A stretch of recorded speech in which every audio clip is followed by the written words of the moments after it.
Ku soo dhawaada qaybtii labaad ee sheekada boqortooyadii dhurwaaga oo la xiriirta Tiiriyo oo ka lumay qoyskiisa una galay boqortooyo dhurwaayadu leeyihiin. Sanado badan ayuu la noolaa cunidda hilibka cayriin iyo la hadalka dhurwaaga ayuu bartay intii uu dhurwaayada la noolaa. Waa sheeko xiise gaara leh. Qaybtii labaad waxay ku bilaabanaysaa sidaan.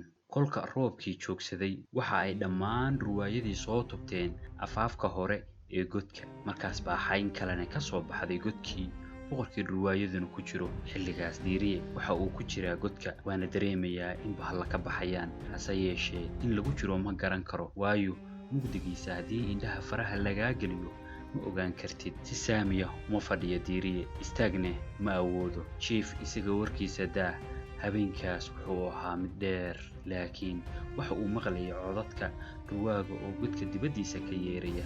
Kadib wada hadal iyo dood arrimo badan la xiriirta oo dhex martay dhurwaaga goor ay waaberigii ku dhowdahay ayuu soo idlaaday shirkoodii. Dhanka wiilka yarna oo gacantooda ku jira faal ay dhigteen, waxay ku arkeen in haddii ay cunaan in masiibo ku dhici doonto, kulligeedna uu wada haleeli doono cudur laaya. Waxay isku afgarteen inaan la taaban, lana koriyo, ayagana uu ka mid noqdo. Diiriye dhurwaa hadda ka hor si weji ka wejiya uma arag, hase yeeshee waxa uu ku maqli jiray sheekooyin looga sheekayn jiray xilligii caawaysinka xoolaha marka la soo xareeyo. Marka waagii baryeyne waxaa soo galay godkii koox dhurwaayaa, boqorkiina ku jiro iyo xayn adeegayaashiisa ah. Waxa ayna soo ag istaageen meel Diiriye u dhow oo wada hadleen. Markaas Diiriye waxa uu isleeyahay goormaa bahalku ku cunayaa, balse iyagu waxay ka dheehanayaan dushiisa diihaal iyo gaajo daran oo ka muuqanaysa. Waxa ay siin lahaayeen waa isweydiinayaan, waayo waa aadami. Hilibka cayriin oo ay cunayaan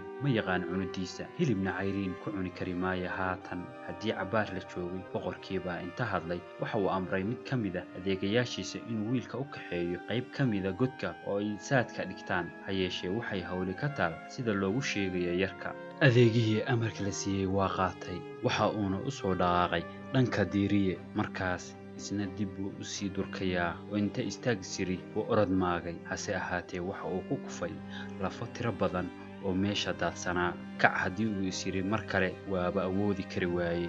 Markii uu soo dul istaagay dhurwaagii Diiriye in cabbaarana dul taagan yahay, waxa uu dareemay in uusan dhib la maaganayn. Markaas Diiriye waxaa ka soo baxaya neef aad u waaweyn, dhidid buurbuur badanne waxa uu gaasheeyey dhammaan jirkiisa oo dhan.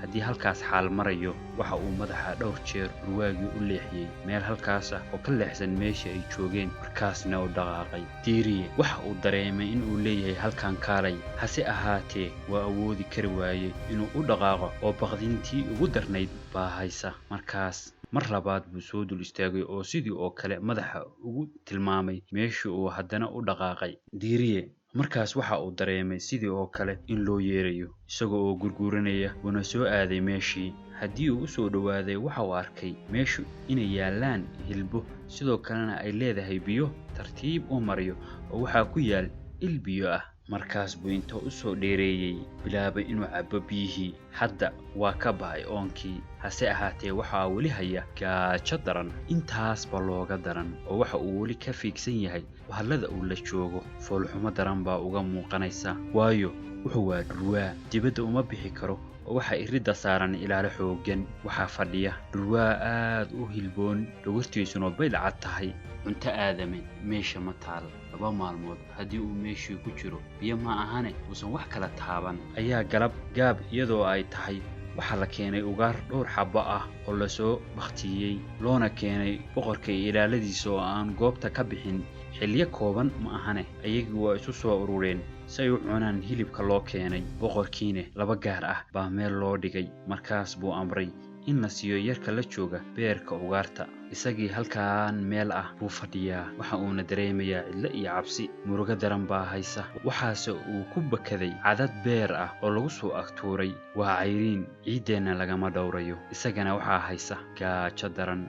Hadday xoogaa ag yaaleen, waxa uu soo qaatay mid ka mid ah oo ku bilaabay cunid. Inkastoo uu yahay beer oo waa jilicsan yahay, haddana waa cayriin oo waxa uu leeyahay dhiig. Hase ahaatee waxaas oo dhan waxa uga daran gaajada haysa.